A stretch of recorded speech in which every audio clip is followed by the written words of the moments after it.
రెండో విషయాన్ని ఆలోచన చేద్దాం. లూకా సువార్త 8వ అధ్యాయం 3వ వచనములో, వీరును ఇతరులు అనేకులను తమకు కలిగిన ఆస్తితో వారికి ఉపచారం చేయించి వచ్చింది. రెండవది ఏంటంటే విశ్వాసం వచ్చింది. విశ్వాసము తర్వాత వెంటనే వారు చేస్తున్న పని ఏంటంటే వారికి కలిగిన దానితో ఉపచారము చేస్తున్నారు. వాస్తవానికి ఇక్కడ ఆలోచన చేస్తే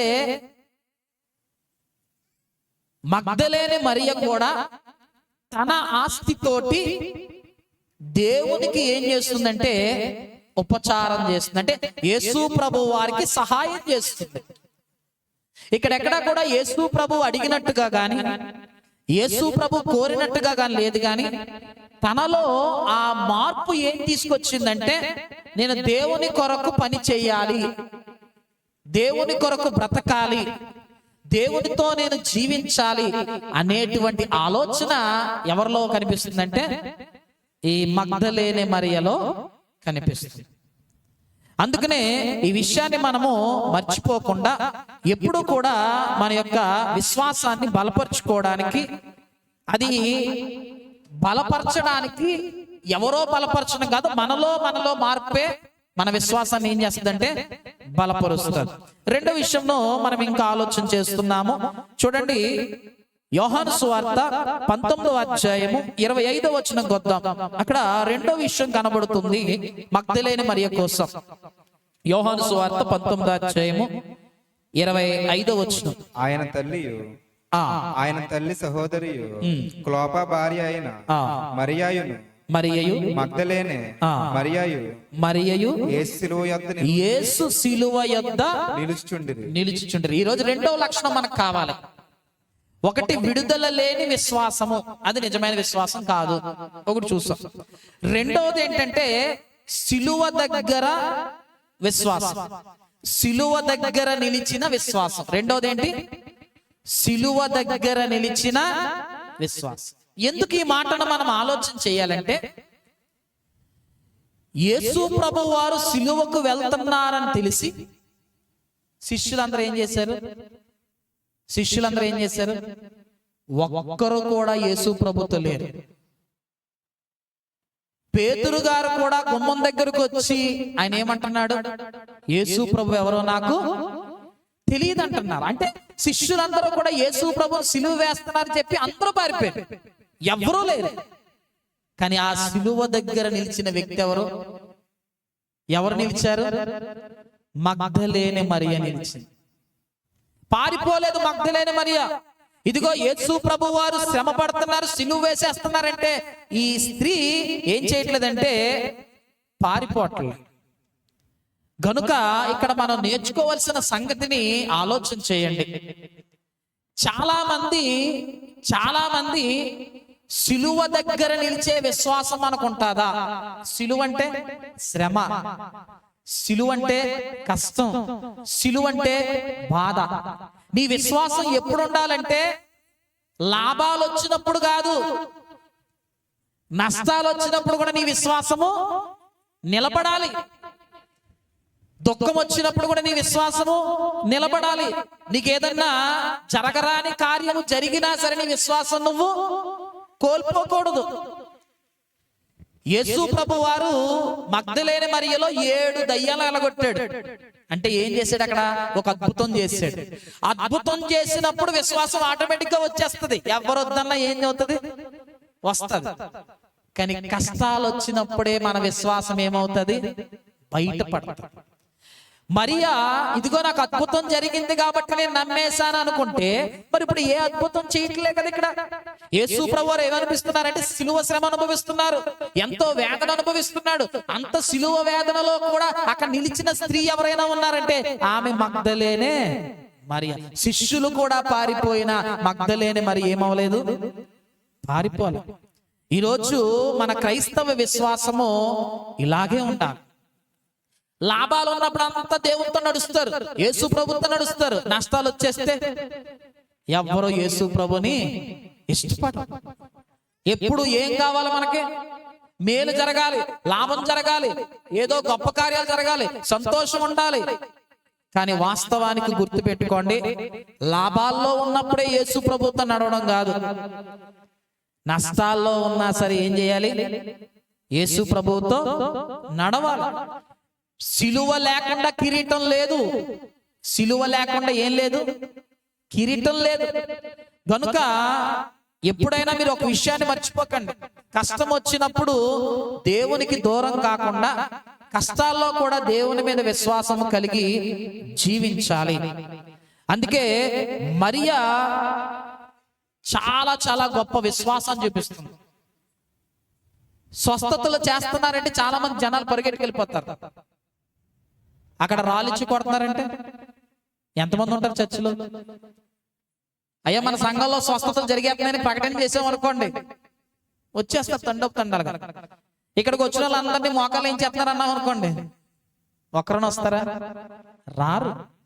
కారణం ఏంటంటే అద్భుతాల దగ్గర జనాలు ఉంటారు, సిలువ దగ్గర విశ్వాసులు ఉంటారు. ఈ మాట గుర్తుపెట్టుకోండి. అద్భుతాల దగ్గర ఎవరు ఉంటారు? జనాలు ఉంటారు, కానీ సిలువ దగ్గర మాత్రమే విశ్వాసులు ఉంటారు. ఈరోజు నువ్వు విశ్వాసిగా ఉన్నావంటే సిలువ శ్రమలో వచ్చినా సరే, నీకు ఎటువంటి కష్టం వచ్చినా సరే, నీ విశ్వాసంలో వచ్చి నువ్వేం చేయొద్దు? దూరంగా వెళ్ళిపోవద్దు, పారిపోవద్దు, జడియద్దు. అలా నిలిచి ఉండు నీ విశ్వాసంలో. అది గొప్ప క్రియలను ఏం చేస్తుంది? చేస్తుంది. యేసు ప్రభు వారి యొక్క సిలువ సమయంలో ఉన్నటువంటి స్త్రీల లిస్ట్ మనం చదివాం, ఇందాకే చదివారు. ఆ లిస్టుని జ్ఞాపకం చేసుకుంటున్నప్పుడు మనము ఈ విషయాన్ని మనము మర్చిపోకూడదు. చాలా మంది బాధలు చూసి వెనక్కి వెళ్ళిపోతారు. అలా వెళ్ళిపోవద్దు మన విశ్వాసం. సో మగ్దలేని మరియలో ఒకటి ఏంటంటే విడుదల లేని విశ్వాసం చూస్తాం. రెండవది ఏంటో తెలుసా? సిలువ దగ్గర నిలిచిన విశ్వాసం చూస్తాం. ఇప్పుడు మూడో విషయాన్ని ఆలోచన చేస్తే యోహాను సువార్త 20వ అధ్యాయము 1వ వచనాన్ని చదువుదాం. ఆదివారమున ఓకే, ఇంకను చీకటిగా ఉన్నప్పుడు చదవండి. మగ్దలేనే మరియా పెందలకాడ సమాధి యొద్దకు వచ్చి సమాధి మీద ఉండిన రాయి తీయబడి ఉండుట చూచెను. మూడవ విశ్వాసాన్ని చూద్దాం. మగ్దలేని మరియలో ఉన్న విశ్వాసం ఏంటా? విశ్వాసం అంటే తెల్లవారక ముందే ఆయనను వెతికే విశ్వాసం అండి. ఈ విషయాలు చాలా విలువైనవి, మర్చిపోకండి. మనం పాటించాల్సినవి ఇవన్నీ కూడా. ఒకటి, విడుదల లేని విశ్వాసం చూసాం, అది నిజమైన విశ్వాసం కాదు. రెండోది ఏం చూసామంటే సిలువ దగ్గర కూడా నిలబడే విశ్వాసం చూసాం. ఇప్పుడు మూడోది ఏంటో తెలుసా? తెల్లవారక ముందే ఆయనను వెతికే విశ్వాసం, దేవునిని వెతికే విశ్వాసం ఎంతమందిలో ఉంది? తెల్లవారక ముందే. మగ్దలేని మరియా సిలువ దగ్గర ఉంది, తర్వాత సమాధి దగ్గర కూడా ఉంది. సమాధిలో పెట్టి 3వ దినాన లెగుస్తాడని చెప్పిన విషయం మర్చిపోయినా 3వ దినాన వెళ్ళాలని గుర్తు పెట్టుకుని అందరికంటే ముందుగా మగ్దలేని మరియా తెల్లవారుజామున పెందల కాడ ఇంకా వెలుగు రాకముందే రాత్రి ఉండగానే ఈ మగ్దలేని మరియా ఎక్కడికి వెళ్తుందంటే ఆ సమాధి దగ్గరికి వెళ్ళి ఎవరిని వెతుకుతుంది? యేసు ప్రభు వారిని వెతుకుతుంది. ఇదొక మంచి విశ్వాసం.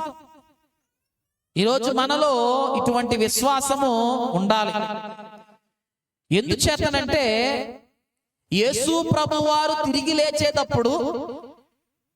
తిరిగి లేచినప్పుడు శిష్యులందరూ ఎక్కడున్నారో తెలుసా? ఒక గదిలో తలుపులేసేసుకుని లోపల భయపడుతూ కూర్చున్నారు. శిష్యులందరూ ఏం చేస్తున్నారు? తలుపులేసేసుకుని లోపల భయంతో వణుకుతున్నారు వాళ్ళు.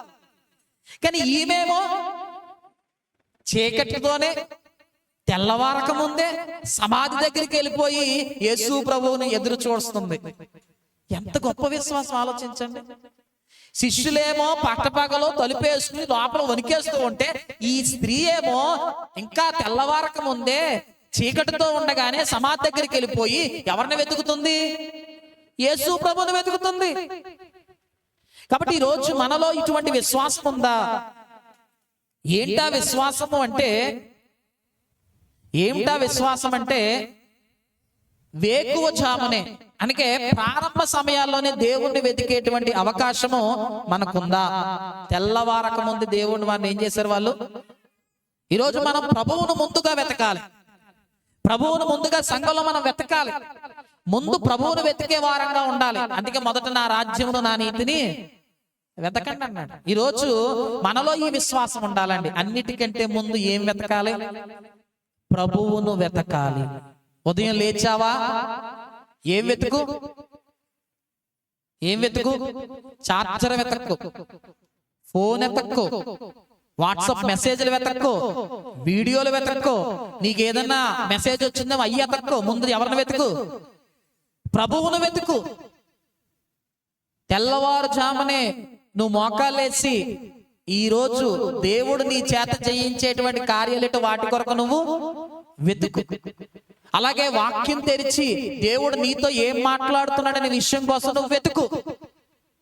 మనం సాధారణంగా పొద్దున్న లేస్తే వెతికేది ఏంటో తెలుసా? ఉల్లిపాయలు ఎక్కడున్నాయి, ఈ రోజు ఏ కూర ఉండాలి, స్కూల్కి ఎంత త్వరగా పంపించాలి, మా ఆయన్ని డ్యూటీకి ఎంత త్వరగా పంపించాలి, దానికి ఏ కూర నేను ఉండాలి. పొద్దున్నే లేచి వెతికేది ఏంటి? కూరలు, టిఫిన్స్, లేదంటే ఈ ఇహలోక సంబంధమైనటువంటి జీవన వ్యాపారాల్లో ఉంటున్నాము తప్ప అసలు ఉదయమే లేచి దేవుణ్ణి వెతికే వారంగా ఉన్నామా? ముందుగా ఎవరిని వెతకాలి? ప్రభువును వెతకాలి. అదే నిజమైనటువంటి విశ్వాసం. ఖాళీగా ఉన్నప్పుడు ఎతకడం కాదు, అత్యవసరంగా దేవుణ్ణి ఏం చేయాలి? వెతకాలి. నిద్ర పట్టకూడదు ఇంక నీకు. నీ దేవునితో వెతకడం కోసం రాత్రులు నీకేం అవ్వకూడదు, ఇంకా నిద్ర పట్టకూడదు. ఎప్పుడెప్పుడు పొద్దునే లెగిచి నా ప్రభువుని వెతకాలనే కుతూహలంతో, ఉత్సాహంతో ఏం చెయ్యాలి? పక్షులంట వేకువజామునే వేసేటువంటి కేకలు అవి దేవునికి స్తుతులుగా వెళ్తాయి. అంటే ఆ పక్షులు కేకలేస్తున్నాయి. అంతకు మించినటువంటి ఆర్తనాదాలు మన హృదయాల్లో నుంచి వెళ్ళాలి. మగ్దలేనే మరియా యేసు ప్రభు చనిపోయాడు కదా, అయ్యో ఇంక అయిపోయింది, నిరాశ వచ్చేసి ఇంకెందుకులే నా జీవితం, యేసు ప్రభు ఉంటాడనుకున్నాను, ఇప్పుడు ఆయన చనిపోయాడు కదా, ఇంకా తిరిగి లేవడు అనుకొని ఈమెం చేయొచ్చు? తన జీవన వ్యాపారంలో వెళ్ళిపోవచ్చు. ఎందుకంటే యేసు ప్రభు తిరిగి లేస్తాడనే విషయం మర్చిపోయింది. అక్కడికి ఎందుకు వచ్చిందంటే సమాధిని సుగంధ ద్రవ్యాలతో అలంకరించాలని మాత్రమే ఈ స్త్రీ వచ్చింది. ఆ మాట ముందు చూడండి కావాలంటే. మీరు ఎక్కడికి వస్తారంటే లూకాసు వార్త 23వ అధ్యాయము 23వ అధ్యాయము మీరు 55వ వచనమును ఆలోచన చేయండి. అప్పుడు గలిలయ నుండి ఆయనతో కూడా వచ్చిన స్త్రీలు వెంట వెళ్లి ఆ సమాధిని ఆయన దేహమును ఎలాగుంచబడినో చూచి తిరిగి వెళ్లి సుగంధ ద్రవ్యములను పరిమళ తైలములను సిద్ధపరచి ఆజ్ఞ చొప్పున విశ్రాంతి దినమున తీరికగా ఉండిరి. చదవండి 24:1 కూడా. ఆదివారమున తెల్లవారుచుండగా ఆ స్త్రీలు తాము సిద్ధపరచిన సుగంధ ద్రవ్యములను తీసుకొని సమాధి వద్దకు వచ్చి. ఇక్కడ ఈ స్త్రీ పేరు రాయలేదు, కానీ యోహాను సువార్తలో ఏం చేశాడు? మొట్టమొదటి వచ్చిన స్త్రీ ఎవరని చెప్పాడు? మగ్దలేనే మరియా. అంటే ఇప్పుడు సమాధిలో పెట్టినప్పుడు పరిమళ ద్రవ్యాలు వెయ్యాలని 3వ రోజు వచ్చారు వాళ్ళు. యేసు ప్రభువుని సమాధిని చూద్దామని వచ్చారు. అంటే యేసు ప్రభువు సమాధిలో ఉన్నాడని తెలిసి, చనిపోయాడని తెలిసినా ఆశ చనిపోలేదు, ఆయన మీద ఉన్న ప్రేమ చనిపోలేదు. ఇదంతా కారణం ఏంటంటే విశ్వాసములో ఆమె ఎలా ఉందో తెలుసా? తెల్లవారుజామునే వెతికేటువంటి లక్షణం ఉంది గనక ఆమెలో ఆశలు చనిపోలేదు, ఆయన దేవుని పట్ల ప్రేమ కూడా చల్లారిపోలేదు. ఈరోజు మనలో దేవుని మీద ప్రేమ చల్లారిపోయి మన ఆశలన్నీ నిరాశలుగా మారిపోయినప్పుడు ఇంకా దేవుని వెతికే వారంగా ఉండట్లేదు మనం. ధనాన్ని వెతుకుతున్నాము, లోక భాగ్యాలు వెతుకుతున్నాము, బంధుత్వాలు వెతుకుతున్నాము, ఉద్యోగాలు వెతుకుతున్నాము, ఇహ సంబంధమైన పనులు వెతుకుతున్నాం, కానీ వీటన్నిటికంటే ముఖ్యమైన దేవుణ్ణి మాత్రం మనం వెతకట్లేదు. గనుక ఈ మూడో విషయాన్ని మనము మర్చిపోకండి. సంఘము ఎప్పుడు కూడా ఎవరిని వెతకాలి? మొదట దేవుణ్ణి వెతకాలి. ప్రభువును ముందుగా వెతికే సంఘంగా మీరందరూ కూడా ఉండాలి. అలా వెతికితే మీరు ఎన్ని గంటలకు వచ్చేయాలి? అర్థం కాలేదు ఇప్పుడు వరకుని. ముందు వెతకాలంటే ఏం చెప్తున్నారంటే తెల్లారుజామునే వెతకాలని. నిజమే, తెల్లవారుజామున రోజు వెతుకు, కానీ ఆరాధనలో మాత్రం ముందుగానే రావాలనే ఆలోచన ఉండాలిగా. ఇప్పుడు చెప్పండి, ప్రారంభ ప్రార్థనలో ఈరోజు ప్రార్థన ఎవరు చేశారంటే బోర్డు మీద చూసి చెప్పేస్తారు. ఆయన ఏం ప్రార్థన చేశారు చెప్పండి అంటే, ఇప్పుడు చెప్పండి, ప్రారంభ ప్రార్థన ఎవరు చేశారంటే పౌలు గారు చేశారని చెప్తారు. అసలు ప్రారంభ ప్రార్థనలో ఆయన ఏం ప్రార్థన చేశాడు చెప్పండి అంటే మధుర గారు మాత్రమే చెప్పగలరు. ఎందుకంటే అందరికంటే ముందు 9 గంటలకు వచ్చారు. వాళ్ళు ఎన్ని గంటలకు వచ్చారు? వారు చాలా చలాకీగా నడుస్తారండి, చాలా యాక్టివ్. కాళ్ళు నొప్పులు లేవు ఆవిడికి, చాలా బలమైన కాళ్ళు ఉన్నాయి, ఓపిక ఎక్కువ. అందుకే ఏం చేసిందంటే ఆవిడ త్వరగా వచ్చేసారు. అర్థమైంది అనుకుంటా నేను చెప్పింది, అర్థమైంది అనుకుంటున్నా నేను చెప్పింది. ముందు దేవుణ్ణి వెతకాలి. అలా వెతికేవారిగా ఉండాలనే ఈ మాటలు చెప్తూ ఉన్నాయి. గనుక ఈ మాటలు మనము ఆలోచన చేస్తే ఇవి చాలా విలువైన మాటలు. మగ్దలేనే మరియా ఎవరు వచ్చినా రాకపోయినా ఆమె మాత్రం ముందు ఎక్కడికి వెళ్ళిపోయింది? ఆ సమాధి దగ్గరికి వెళ్ళి ఏం చేస్తున్నారు? ఆ యేసు ప్రభువును చూడాలని, వెతకాలని ఆశ వచ్చింది అక్కడికి. ఈరోజు ప్రారంభంలో వెతికేవారిగా మనం ఉండాలి, ఆది నుంచి వెతికేవారంగా ఉండాలి, ఉదయకాలమునే వెతికేవారుగా ఉండాలి. అలా ఉండాలంటే నీ మనసులో ముందుగా ఆయన వెతకాలని, అంటే ఆయన మీద నీకు ప్రేమ ఉండాలి, ఆయనతో నువ్వు జీవించాలనే ఆశ నీకు ఉండాలి. అందుకే ఇది మూడవదిగా మనం చూస్తున్నాం. నాలుగవది చూద్దాం. నాలుగో విషయంకి వస్తే యోహాను సువార్త 20వ అధ్యాయము 11వ వచనములో నుంచి 4వ విషయాన్ని మనము ఆలోచన చేద్దాం. యోహాను సువార్త 20వ అధ్యాయము 11వ వచనం. అయితే మరియా సమాధి బయట నిలిచి ఏడ్చుచుండెను. ఆమె ఏడ్చుచు సమాధిలో వంగి చూడగా తెల్లని వస్త్రములు ధరించిన ఇద్దరు దేవదూతలు యేసు దేహమును ఉంచబడిన స్థలములో తలవైపున ఒకడును కాలవైపున ఒకడును కూర్చుండుట కనబడేను. చాలా సంతోషం. ఇక్కడ చూడండి, మంచి మాట. ఇంకొకటి ఏంటో తెలుసా? 4వ విషయం, ఉదయకాలమే సమాధి దగ్గరకు వచ్చింది. తీరా వచ్చి చూస్తే లోపల ఎవరు లేరు? ప్రభువు లేరు. ఎందుకు లేరు? ఆయన తిరిగి లేచాడు.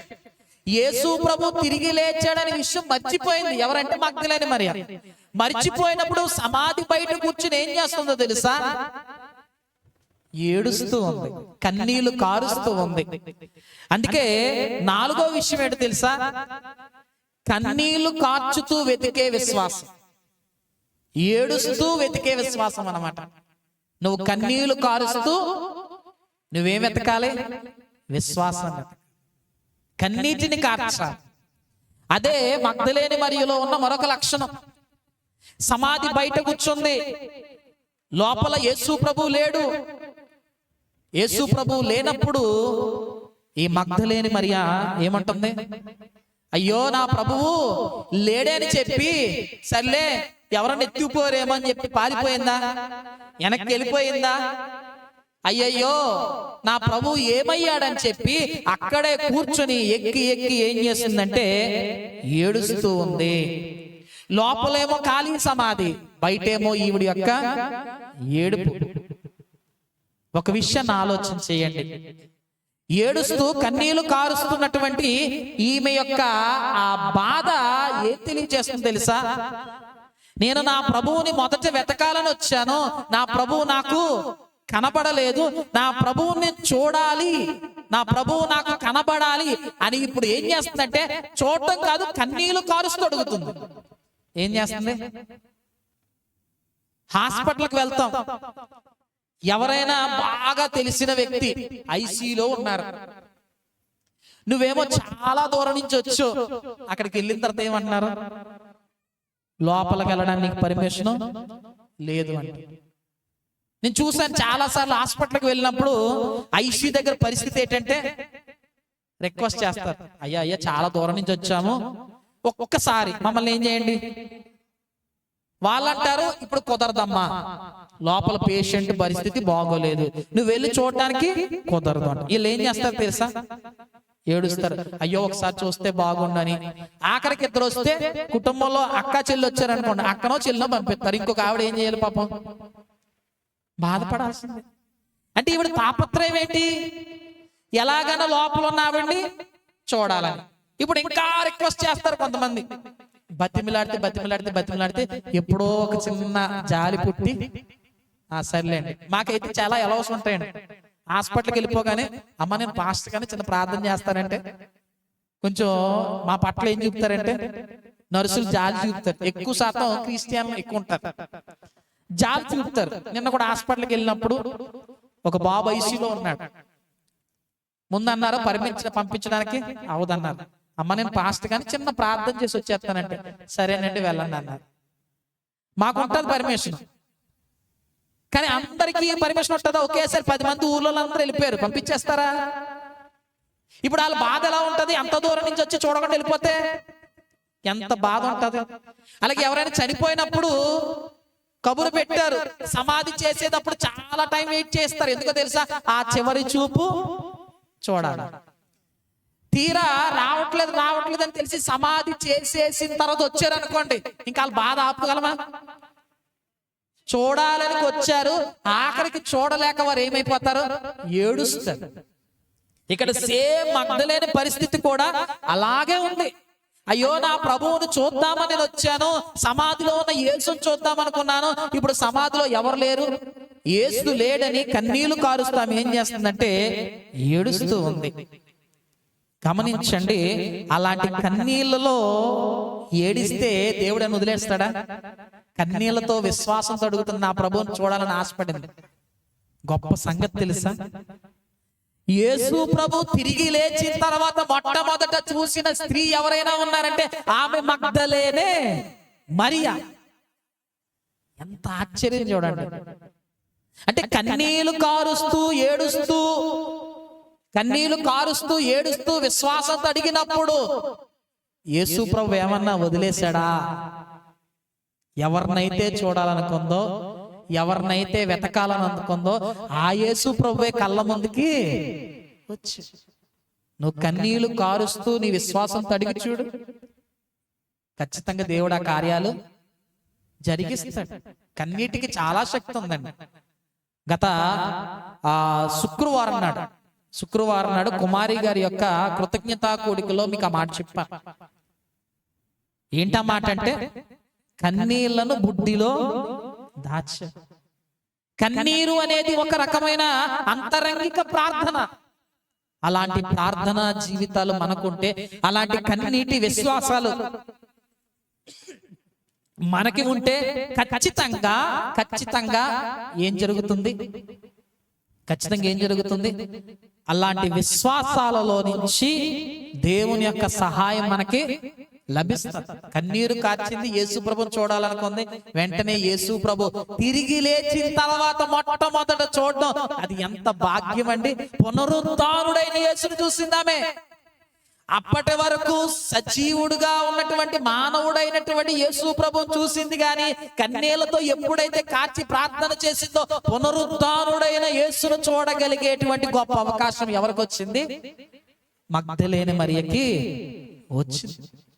ఈరోజు అలాంటి గొప్ప గొప్ప సంగతులు నువ్వు ఈ విశ్వాసంలో నువ్వు కలిగి ఉంటే ఖచ్చితంగా చూస్తావు. కనుక ఇటువంటిది మీరు గమనించండి. అందుకే యోబు గ్రంథము 13వ అధ్యాయము 15వ వచనాన్ని ఒకసారి మనం చదువుదాం.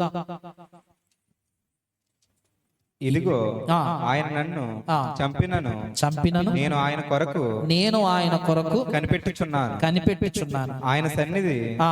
నా ప్రవర్తన ఆ. న్యాయమని రుజువు పరతును. ఆ. ఇదియు ఆ.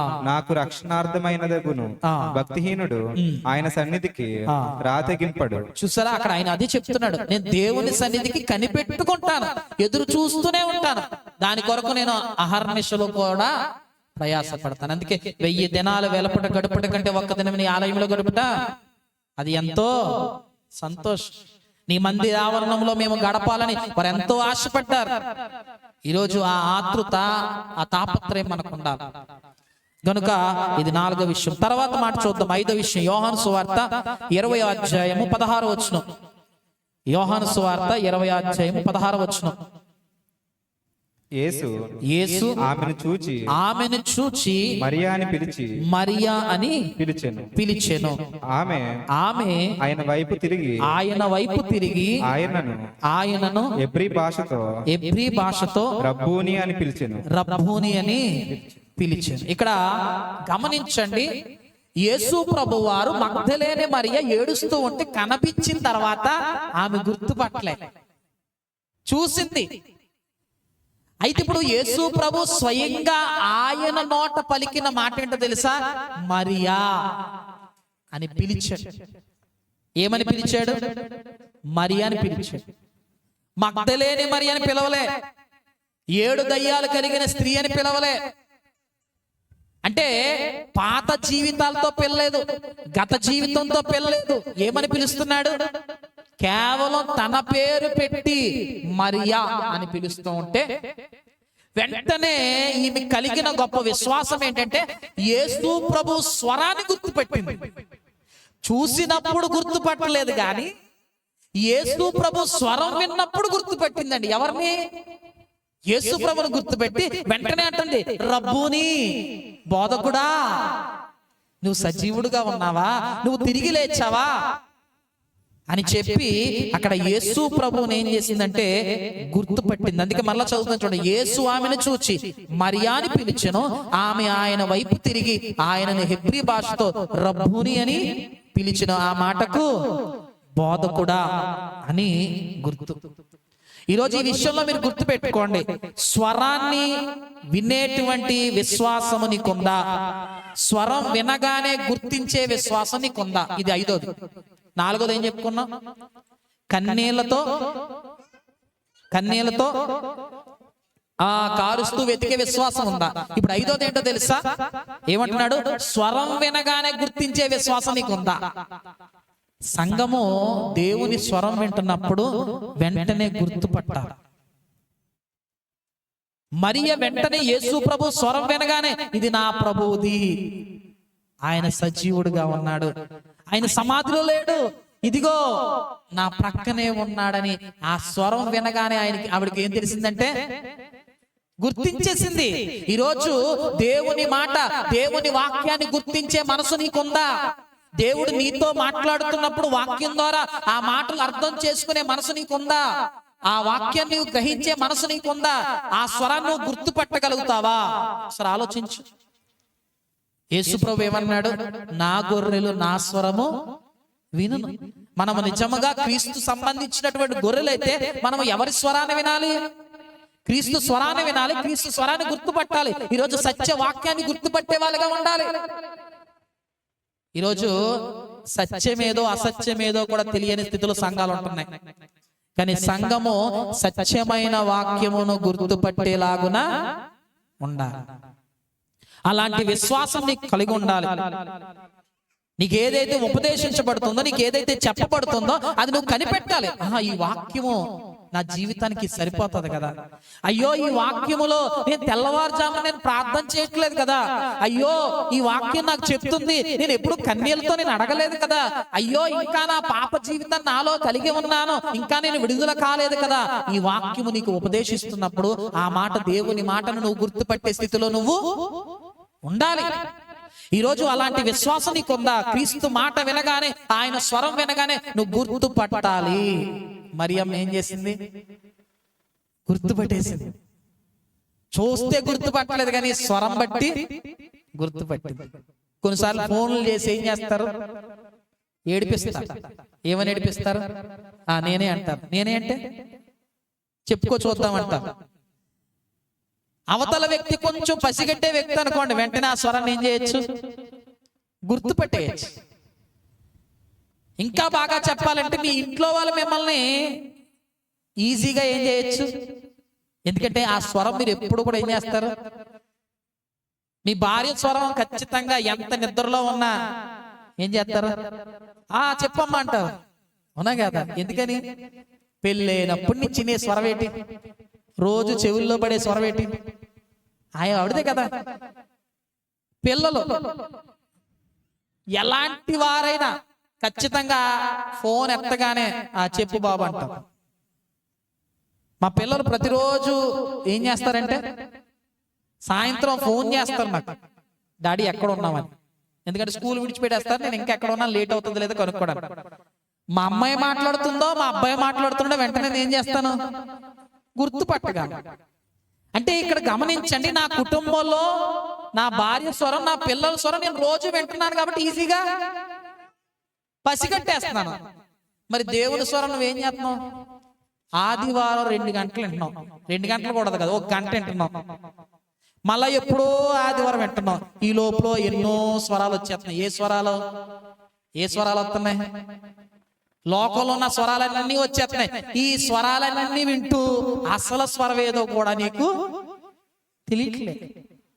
ఈరోజు దేవుని వాక్యము వినిపించేటువంటి ఆ శబ్దము, ఆ స్వరము నువ్వు వినగలవా? అందుకే అంటాడు, చెవి గలవాడు ఆత్మ చెప్పుచున్న సంగతులు వినుగాక. నీకు చెవి ఉంది, నీకు వినపడుతుంది, కానీ ఏ సంగతి వినపడలేదు? ఆత్మ సంబంధమైన సంగతులు వినపడలేదు, లోక సంబంధమైన సంగతులు వినపడుతున్నాయి. పలానా వ్యక్తి అలాంటి కదా, ఆవిడి ఇలాంటి కదా, ఇవే వింటున్నా గాని అసలు దేవుని స్వరాన్ని వినగలిగే మనసు నీకుందా? ఈ మరియమ్మకు ఉంది. అందుకే కన్నీళ్లు కారుస్తూ ఎత్తుకు చూసింది, కానీ ఒక్కసారిగా మాట వినేటప్పటికీ వెంటనే ఇది నా ప్రభు స్వరమే, ఖచ్చితంగా నేను ఆ స్వరాన్ని విన్నాను అని ఆమె ఏం చేస్తుందంటే చాలా సంతోషపడుతుంది. అందుకే ఇందాక చదివిన మాట యోహాను సువార్త 10:27 ఉంటుంది, నా గొర్రెలు నా స్వరమును వినును. ఒకసారి చదవండి 10:27. నా గొర్రెలు నా స్వరము వినును, నా స్వరము వినును, నేను వాటిని ఎరుగుదును, అవి నన్ను వెంబడించును. నిజంగా గనక మీరు దేవుని స్వరాన్ని వింటే నిన్ను కూడా ఎవరు గుర్తు పెట్టుకుంటాడో తెలుసా? అందుకే యేసుప్రభు ఏమని పిలిచాడు? మరియా, పేరు పెట్టి పిలిచాడు. నిన్ను పేరు పెట్టి పిలిచేంత గుర్తు ఆయనకు ఉంది. అలా పేరు పెట్టి పిలిచేంత గుర్తు నువ్వు ఆయనకు ఉండాలంటే ఆయన స్వరాన్ని నువ్వేం చేయాలి? గుర్తుపట్టాలి. ఇలా ఎప్పుడు జరుగుతుంది అంటే నువ్వు ఆయన వెంబడించినప్పుడే జరుగుతుంది.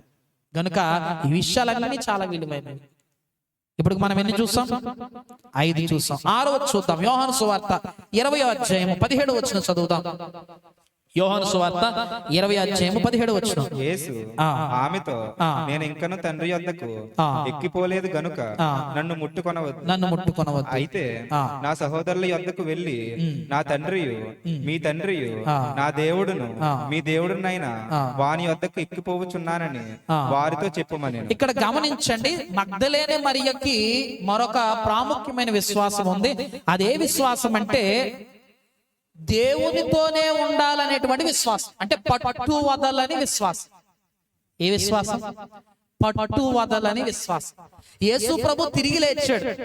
తిరిగి లేచిన తర్వాత మరలా ఒకవేళ యేసు ప్రభు ఎక్కడికైనా వెళ్ళిపోతాడేమో అని వెంటనే ఏం చేస్తుందంట?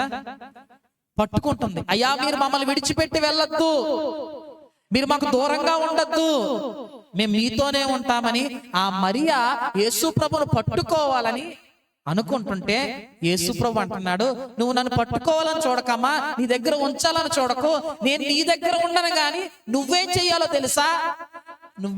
తెలుసా? అక్కడ చెప్తున్నాడు కదా, నేను తండ్రి యొద్దకు ఎక్కిపోవచ్చున్నాను, కాబట్టి మీరేం చెయ్యాలి? నేను వెళుతున్నానని విషయం అందరికీ నువ్వు చెప్పు. అందరికీ నువ్వేం చెయ్యి చెప్పు. నేను నీ దగ్గర ఉండడం కాదు, నా గురించిన వార్త నువ్వు అందరి దగ్గరికి తీసుకెళ్ళు. ఇది దానిలో ఉన్న సత్యం. నేను తిరిగి లేచాననే మాట నువ్వు అందరికీ చెప్పమ్మా. నేను నీ దగ్గర ఉండడం వల్ల ఉపయోగం లేదు. నేను తిరిగి లేచానని చెప్పిన విషయం వల్ల మిగిలిన వాళ్ళు కూడా నా దగ్గరికి వస్తారు. అందుకే పట్టు వదలని విశ్వాసంలో ఏముంటదంటే క్రీస్తు సువార్తను ప్రకటించే విశ్వాసం నీలో మొదలవుతుంది. అందుకే ఈ విషయాన్ని మనం ఆలోచన చేయగలిగితే యేసు ప్రభు తిరిగి లేచారని, పునరుద్ధానుడయ్యాడని సువార్త ప్రకటించేటువంటి భాగ్యాన్ని మొట్టమొదట పొందుకున్న స్త్రీ కూడా ఎవరంటే మగ్దలేనే మరియా. పురుషులకు ఇవ్వలేదు అవకాశం. మొట్టమొదటి దేవుడు ఎవరికి ఇచ్చాడు? అసలు మగ్దలేని మరియని ఎందుకు ఎన్నుకున్నాడు?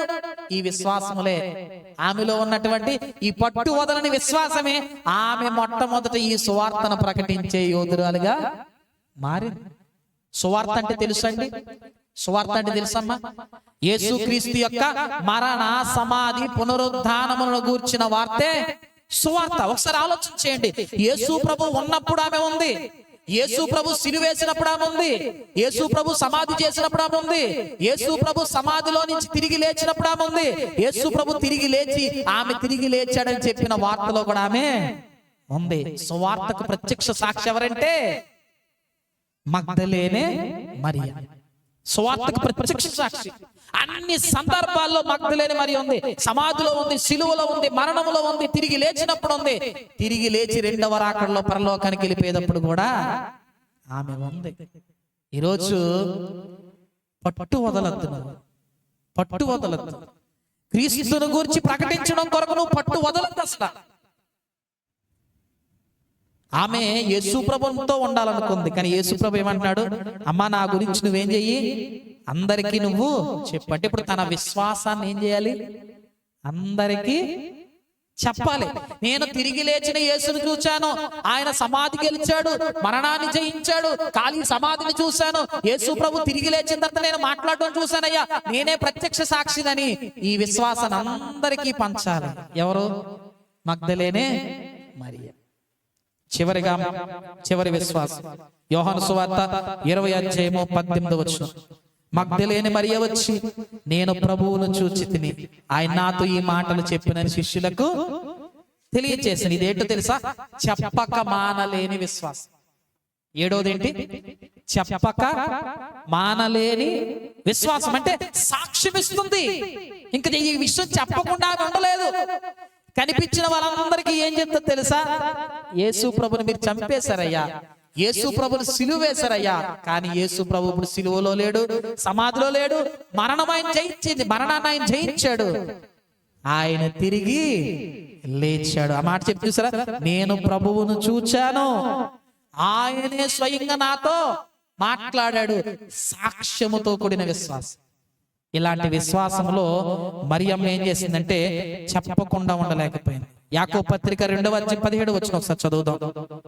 యాకోబు పత్రిక 2:17 అలాగే విశ్వాసం క్రియలు లేనిదైతే అది ఒంటిగా ఉండి మృతమైనదగును. గమనించండి, ఈమె విశ్వాసం క్రియలు కలిగిందని చెప్పడానికి కారణం ఏంటంటే యేసు ప్రభు చెప్పినట్టుగా యేసు ప్రభుని అక్కడ వదిలేసి యేసు ప్రభు తిరిగి లేచారన్న మాటను పట్టుకొని అనేక మందికి ఆమె ఒక క్రియ చేసి తన విశ్వాసాన్ని రుజువుపరుచుకుంది.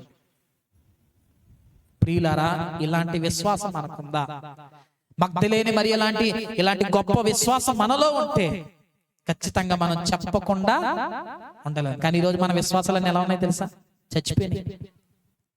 ఈరోజు ఈ వాక్యం వింటున్నాం, చంపేస్తున్నాం, ఇంటికి వెళ్ళిపోతున్నాం. ఒక్కరు కూడా ఈ వాక్యం ఏం చేయట్లేదు, పంచుకోవట్లేదు. ఈ మాటలు ఒక్కరికి కూడా చెప్పట్లేదు. ఇలాగే చెప్పాలని అవసరంలే.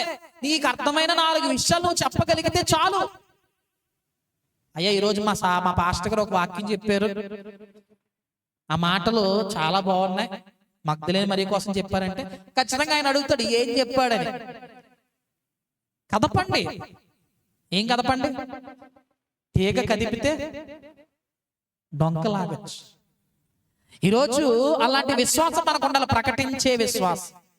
గనుక చెప్పబడిన 7 విషయాలు ఒకసారి గుర్తు చేసుకుందామా? మొదటిది ఏంటి? విడుదల లేని విశ్వాసం. రెండవది ఏంటి? సిలువ దగ్గర నిలిచిన విశ్వాసం. మూడవది ఏంటి? తెల్లవారుజామున వెతికే విశ్వాసం. నాలుగోది ఏంటి? కన్నీళ్లు కారుస్తూ వెతికే విశ్వాసం. ఐదోది ఏంటి? ఆ స్వరాన్ని గుర్తుపట్టేటువంటి విశ్వాసం. ఆరోది ఏంటి? ఆరోది ఏంటంటే పట్టు వదలని విశ్వాసం. ఏడోది ఏంటి? చెప్పక మానలేని విశ్వాసం. కాబట్టి ఈ విషయాన్ని గుర్తుపెట్టుకోండి. నీకు విడుదల లేకపోతే విశ్వాసం లేదు. సిలువ లేకపోతే నీకు స్థిరత్వం లేదు. నువ్వు వెతకకపోతే యేసు ప్రభువు నువ్వు ఆయన యొక్క విధానాన్ని నువ్వు కనుగొనలేవు. స్వరం గుర్తుపట్టకపోతే నీకు ఆయనతో సంబంధమే లేదు. సాక్ష్యం లేకపోతే నువ్వెందుకు వచ్చావనే ఉద్దేశమే నీకు లేదు. కాబట్టి ఇవన్నీ నీకు కలిగి ఉన్నప్పుడు ఖచ్చితంగా దేవుడు నిన్ను కూడా మగ్దలేని మరియని ఎలాగైతే బలమైన విశ్వాసి కలిగిన స్త్రీగా మార్చాడో నిన్ను కూడా బలమైన విశ్వాసిగా ఆయన మారుస్తాడు. మగ్దలేని అంటే ఏంటి? బలము. తన విశ్వాసమే తన కంచుకోట, తన విశ్వాసమే తనకు గోపురం, తన విశ్వాసమే తనకి ప్రాకారం. ఈరోజు మీ విశ్వాసమే మీకు బలం. అలాంటి బలమైన విశ్వాసం మీరు కలిగి ఉండాలంటే యేసు ప్రభు స్వరాన్ని వినండి, యేసు ప్రభు మాటలు వినండి, ఆయన వెతకండి, ఆయన నామాన్ని హెచ్చించండి, ఆయన కొరకు కన్నీళ్లు కారుస్తూ గోచాడండి. ఖచ్చితంగా ఆయన మీకు తగినటువంటి మాటల చేత మిమ్మల్ని విశ్వాసంలో బలపరిచి ఆయన ఇస్తానన్న వాగ్దానం చేసిన నిత్య జీవానికి ఆయన మనల్ని నడిపిస్తాడు.